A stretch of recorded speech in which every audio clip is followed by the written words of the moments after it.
Changing the tuners on my Yamaha Studio Lord SL-450s. This is one of the later models, and they do have these Gibson style tuners on them. Now they have a number of design flaws, and I've tried correcting them with string butler here. But as you can see, they start to lean forward, and when you tune the tuning key, instead of going around, they tend to creep forward in the tuner hole, which is a 10mm tuner hole. So I've decided to replace them with the Goto SD90 MG-T locking tuners. So here's the problem with the tuners. The bottom part of the tuner fits flush with the tuner hole, but the top part does not. It's actually smaller than the tuner hole. So this shaft actually moves around in the tuner hole, and the washer doesn't really keep it still. The washer would have to have another 10mm washer on the top of it to keep it smooth in the hole. So when you tighten it up, it doesn't really do anything. The whole thing can still just move around in the tuner hole. And over time, these tuners are rubbish in my opinion, especially even on Gibsons. They'll bend, and then the gear inside will get dry, and then they'll just be destroyed. You can actually undo these two solder tabs and take them off and lubricate them, but there's no reason to do it.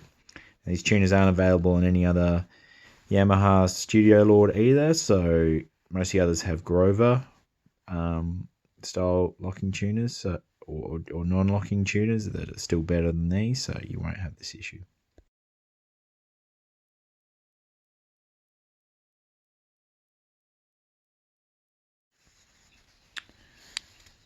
So here's the standard Goto SD90. So loosen the hole. This is a Fender Clusen one. It's a tiny bit too big to fit in the hole as an adapter. And this is the Goto one. So it fits nice and snug.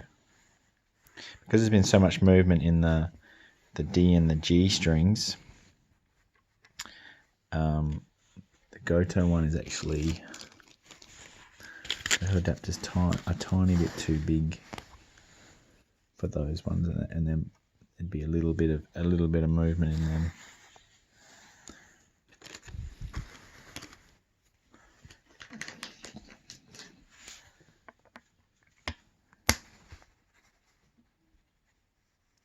Just a tiny bit of movement in there. I'm sure once you had the string and anything on, it wouldn't move. This is the Goto tuner, and since the hole's the wrong size at the bottom, you need something else to help it hold its shape. So I use this thing called a card. You slip that over the hole, and then that helps make it fix to the bigger hole. It's made of carbon fibre.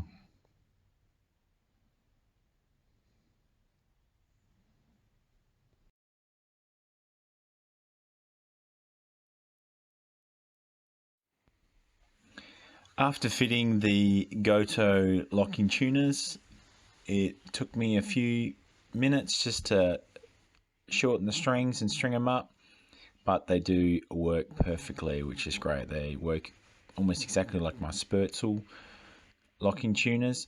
They are very close to the bottom of the headstock, so the holes are maybe 2mm above the bottom of the headstock. So if you do have a thicker headstock, you might want to think about getting a taller tuner. So they do have one called a HAPM tuner, which is height adjustable tuners. You may need one of them, or if you do have a staggered fitment, that may also be an option. Now that I have used these adapters, I can no longer use the string butler, but in terms of tuning issues, they've all gone away by going to a locking tuner. Because the headstock of the Yamaha is actually so narrow, the string pull is a lot better than a Gibson or an Epiphone, and so the normal issues that would require you having a string butler just aren't there. I do a lot of bends with the scallop neck on this thing, and it stays in tune fine, but maybe if you are a heavy abuser of the strings or something like that, you might want like a roller saddle or something. And some of the Yamahas in the past have come with roller saddles. For example, some of the SG series or some of the Session series in the early 90s, they had a 3+3 roller nut, and that was to help with tuning stability. Overall, very happy with the upgrade and the sound and how easy it is to tune. It's just a tiny movement of these very highly geared tuners to get the exact sound I'm looking for. Thank you. Goodbye.